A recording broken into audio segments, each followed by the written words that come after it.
നമസ്കാരം. നീറ്റ് പരീക്ഷയുമായി ബന്ധപ്പെട്ടുകൊണ്ട്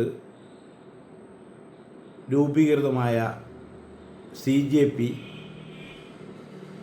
നടത്തിയ സമരത്തിൻ്റെ ഭാഗമായി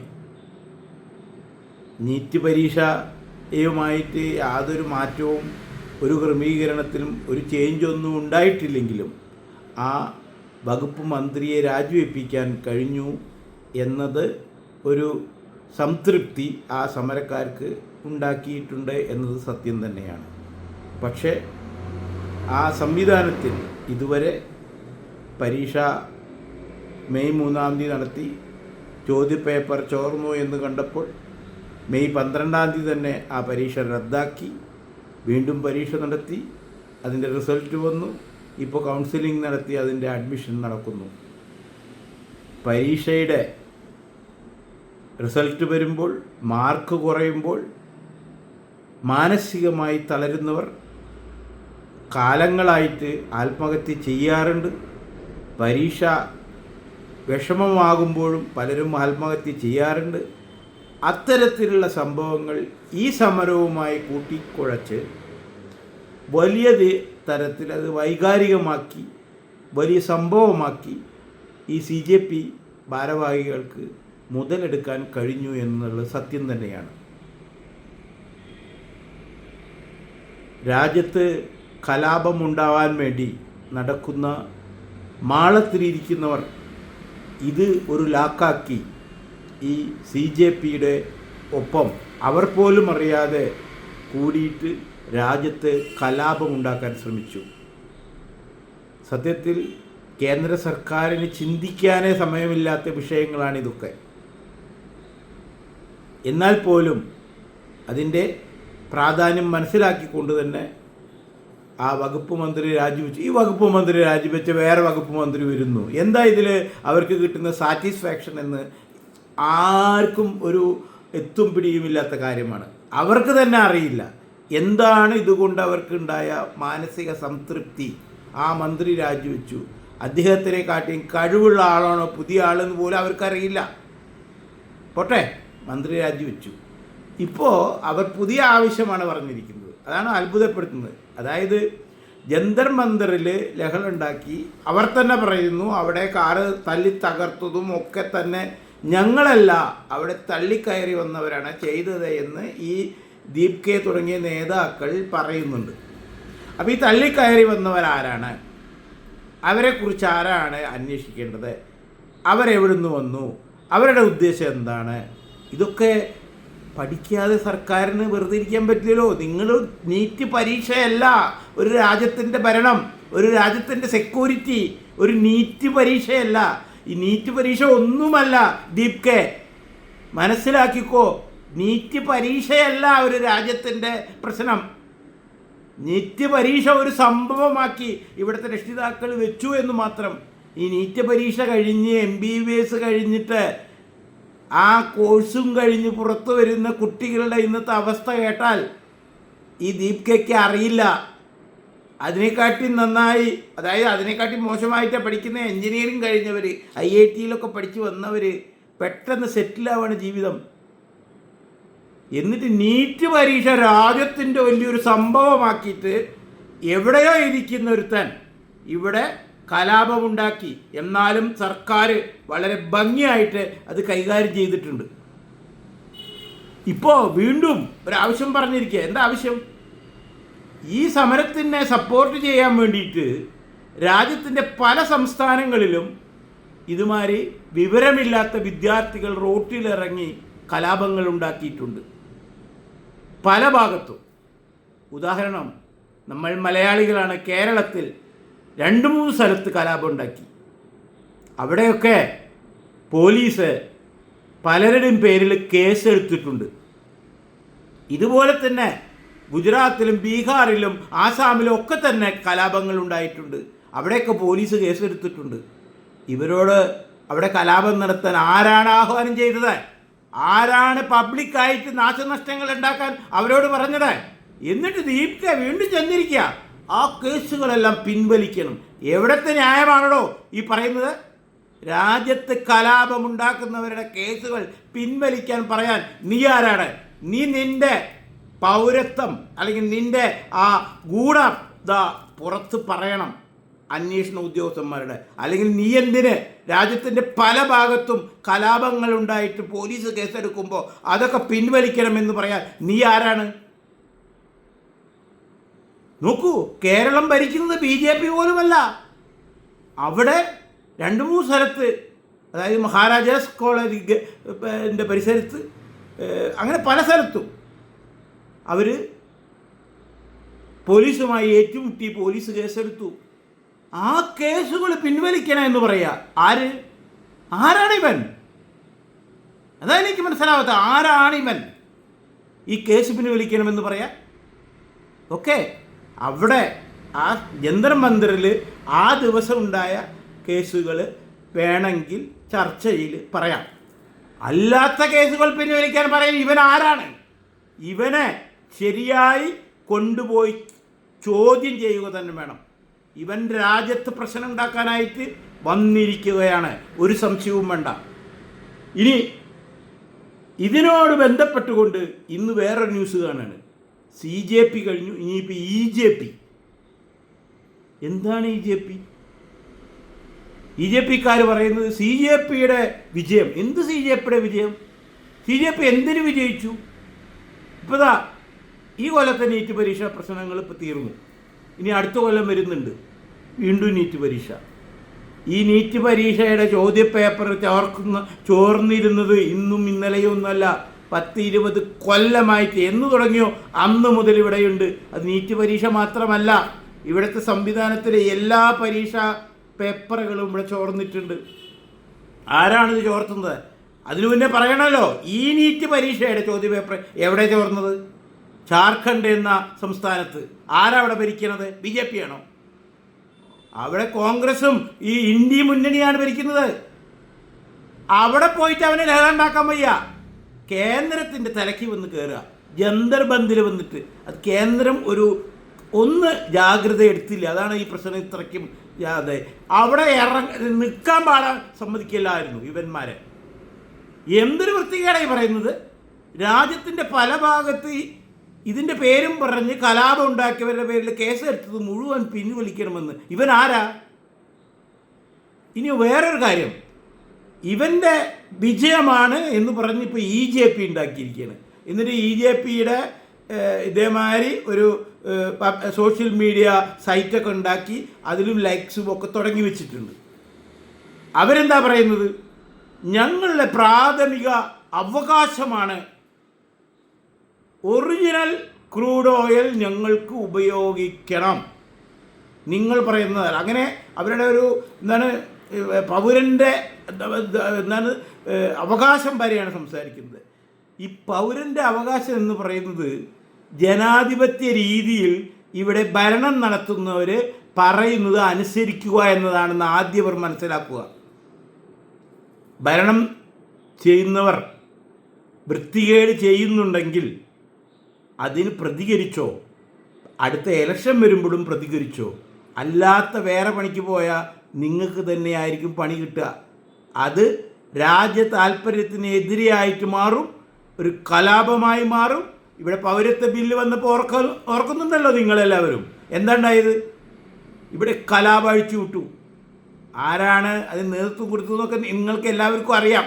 ഇപ്പോഴും പല പാർട്ടിയുടെയും നേതാക്കന്മാരെ പ്രസംഗിച്ച പ്രസംഗങ്ങൾ യൂട്യൂബിൽ കാണും. അതായത് മുസ്ലിങ്ങളെ പേടിപ്പിച്ച് വിറപ്പിച്ചു ഇവിടുത്തെ രാഷ്ട്രീയ കക്ഷികൾ. പെട്ടികൂട്ടിയിരുന്നോ രാജ്യം വിടാനായിട്ട്, നിങ്ങളെ കൊന്നെടുക്കും എന്നുവരെ പ്രസംഗിച്ച CPM നേതാക്കളും കോൺഗ്രസ് നേതാക്കളും ഇവിടെ ഉണ്ട്. നരേന്ദ്രമോദി എന്ന് പറയുന്ന ലോക നേതാവായി മാറിയിട്ടുള്ള നമ്മുടെ പ്രധാനമന്ത്രിയെ തന്തയ്ക്ക് വിളിച്ച് ആ തന്തയുടെ തറവാട്ട് സ്വത്തല്ല ഭാരതം എന്നൊക്കെ പ്രസംഗിച്ച് നടന്ന ഇവിടുത്തെ കോൺഗ്രസിൻ്റെ MLA-മാരും MP-മാരും വരെയുള്ള യൂട്യൂബ് പ്രസംഗങ്ങൾ, CPM-ൻ്റെ നേതാക്കളും മന്ത്രി ആയിരിക്കുന്ന ആൾക്കാർ വരെ പ്രസംഗിച്ച പ്രസംഗങ്ങൾ യൂട്യൂബിൽ കാണാം. മുസ്ലിങ്ങളെ പേടിപ്പിച്ചു, കലാപം ഇറക്കി വിട്ടു. മാംഗ്ലൂർ, ഡൽഹി, ഉത്തർപ്രദേശ് പല സ്ഥലങ്ങളിലും കലാപം ഇറക്കി. എന്നിട്ട് എന്താ ഉണ്ടായത്? ആദ്യത്തെ വെടിപൊട്ടി മംഗലാപുരത്ത്, വെടികൊണ്ട് മരിച്ചു. ഡൽഹിയിൽ വെടികൊണ്ട് മരിച്ചു. യു പിയിൽ വെടികൊണ്ട് മരിച്ചു. മൊത്തം ഒരു 100ഓളം ആൾക്കാർ വെടികൊണ്ട് മരിച്ചു. എന്തിനു വേണ്ടിയിട്ട്? എന്താവശ്യമായിരുന്നു അതിൻ്റെ പിന്നിൽ? ആരുടെയെങ്കിലും പൗരത്വം പോയോ? ഒരാളുടെ പൗരത്വം പോയോ? പറയൂ. ഇല്ല. കലാപത്തിന് നേതൃത്വം കൊടുത്തവരെ. അപ്പോൾ ആ വൃത്തികേടായിട്ട് ഇനി ഇവിടെ ഇറങ്ങാൻ പാടില്ല. ഇവിടെ ഭരിക്കുന്നവർ വളരെ ശക്തമായി നിൽക്കുക തന്നെ വേണം. ഇപ്പോഴാ ഇ ജെ പി എന്താ പറയുന്നത്? ഞങ്ങളുടെ മൗലിക അവകാശമാണ്. നിങ്ങളിവിടെ മായം ചേർത്ത ഭക്ഷണവും മായം ചേർത്ത പദാർത്ഥങ്ങളും വാരി തിന്ന് നടക്കുന്ന ശരിയായ ഓയിൽ പോലും നിങ്ങൾക്ക് ഇവിടെ കിട്ടുന്നില്ല. അതിനെതിരെ നിങ്ങൾക്ക് സമരം ചെയ്യാൻ വയ്യ. വില കൂടിക്കൊണ്ടിരിക്കുകയാണ്. പെട്രോളിൻ്റെ വില കൂടുന്ന പ്രശ്നമാണ്. വെളിച്ചെണ്ണയുടെ വില 80 ഉണ്ടായിരുന്നു, ഇപ്പോൾ 500 അവിടേക്ക് നിൽക്കുമ്പോൾ നിങ്ങൾക്കൊരു പ്രശ്നമല്ല. നിങ്ങളുടെ അസുഖം വേറെയാണ്. ഇനി അതിലൊന്നാണ് തമാശ. ഈ ജെ പി പറഞ്ഞ് അതിൽ പരത്തുന്ന സംഭവം എന്താ അറിയോ? ഇപ്പോൾ വിദ്യാഭ്യാസ മന്ത്രിയെ ടാർഗറ്റ് ചെയ്തു CJPക്കാർ. എന്തിനാണ് ചെയ്തതെന്ന് അവർക്ക് പോലും അറിയില്ല. ലഹള തൽക്കാലം രാജ്യദ്രോഹം, രാജ്യത്തെ കലാപം ഉണ്ടാവരുത് എന്ന് വിചാരിച്ച് കേന്ദ്രത്തിന് ബുദ്ധിപരമായിട്ട് നീറ്റൊന്നൊരു വിഷയമേ അല്ല. കേന്ദ്രം ഭരിക്കുന്നവർക്ക് അതിലേക്കൊട്ട് വലിയ വലിയ സംഭവങ്ങളും ചർച്ചകളും നടത്തുന്ന ഒരു മന്ത്രിസഭയാണ് കേന്ദ്ര മന്ത്രിസഭ. നമ്മുടെ പ്രധാനമന്ത്രി എന്ന് പറഞ്ഞാൽ ലോക രാജ്യങ്ങളുടെ മുന്നിൽ ഇന്നൊരു വലിയ നേതാവായി നിൽക്കുന്ന മനുഷ്യൻ. അദ്ദേഹത്തിന് ഈ നീറ്റൊന്നൊരു വിഷയമേ അല്ല. അതാദ്യം മനസ്സിലാക്കുക. ഈ സമരം ചെയ്യാനും കലാപം ചെയ്യാനും പോകുന്നവരെ, ആ വ്യക്തിനെ തേജോവധം ചെയ്തിട്ട് രാജ്യത്ത് കലാപം ഉണ്ടാക്കിയിട്ട് ഈ ഇന്ത്യയെ വെട്ടിമുറിക്കാനായി നടക്കുന്ന ഈ രാജ്യദ്രോഹികളെ മുഴുവൻ അന്വേഷണ വിധേയമായി പിടിച്ച് കൂട്ടിലടച്ചിരിക്കണം. എന്നാലേ ഇതിനൊക്കെ തീരുമാനമാവുള്ളൂ. ഇപ്പോഴാ EJP പറയുകയാണ്. എന്താ പറയണത്?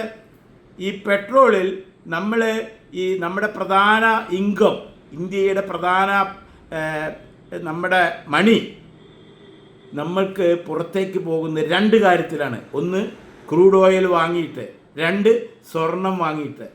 ഈ ക്രൂഡ് ഓയിൽ വാങ്ങുന്നത് ഇല്ലാതാക്കുക, കുറച്ച് കൊണ്ടുവന്ന് ഇല്ലാതാക്കുക തന്നെയാണ് ഇന്ത്യ ഭരിക്കുന്നവരുടെ പോളിസി. ഇതുവരെ ഭരിച്ചവർക്ക് തോന്നാത്ത പോളിസിയാണത്. അതിൻ്റെ തുടക്കമാണ് ഇന്ന് നമ്മൾ ഉപയോഗിക്കുന്ന പെട്രോളിൽ നമ്മൾ സ്വന്തമായി ഉണ്ടാക്കിയ എത്തനോൾ കലർത്തിയിട്ട് നമ്മൾ ഇന്ന് ഉപയോഗിക്കുന്നു.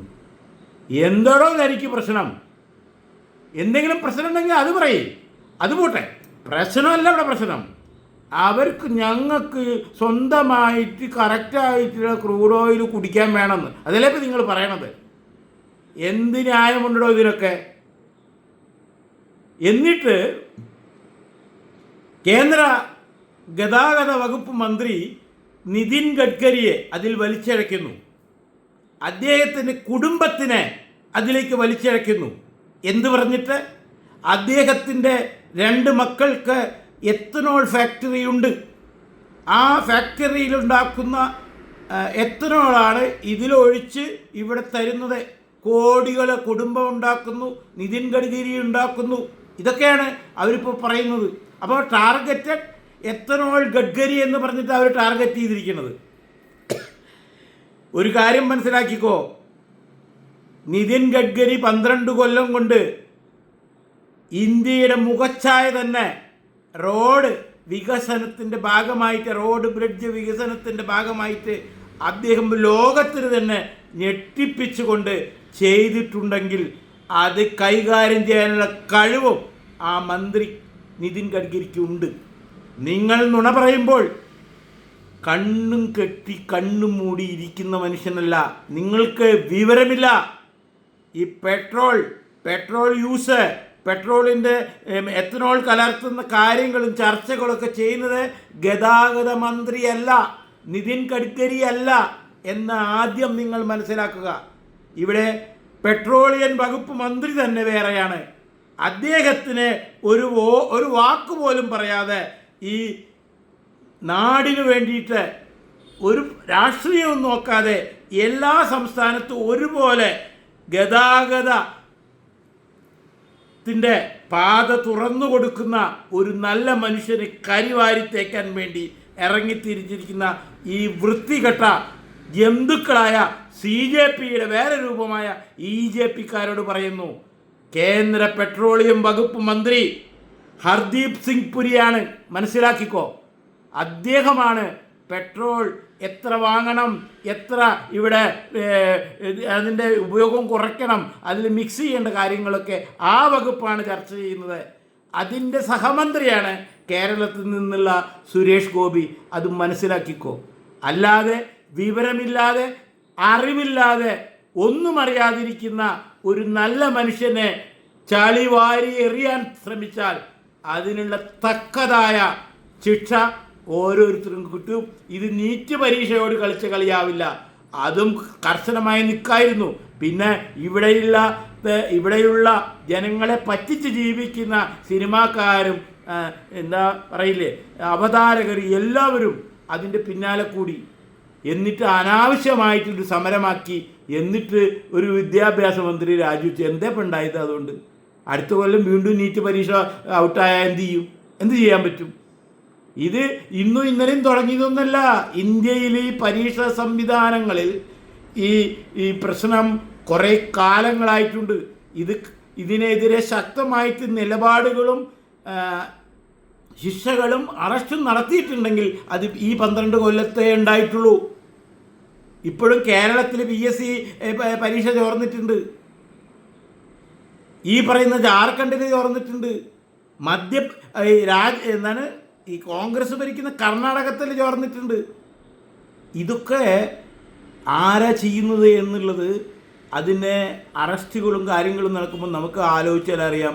ഇവിടുത്തെ ഉദ്യോഗസ്ഥന്മാരെ അത് ആരാണെന്നൊന്നും എടുത്തു പറയുന്നില്ല.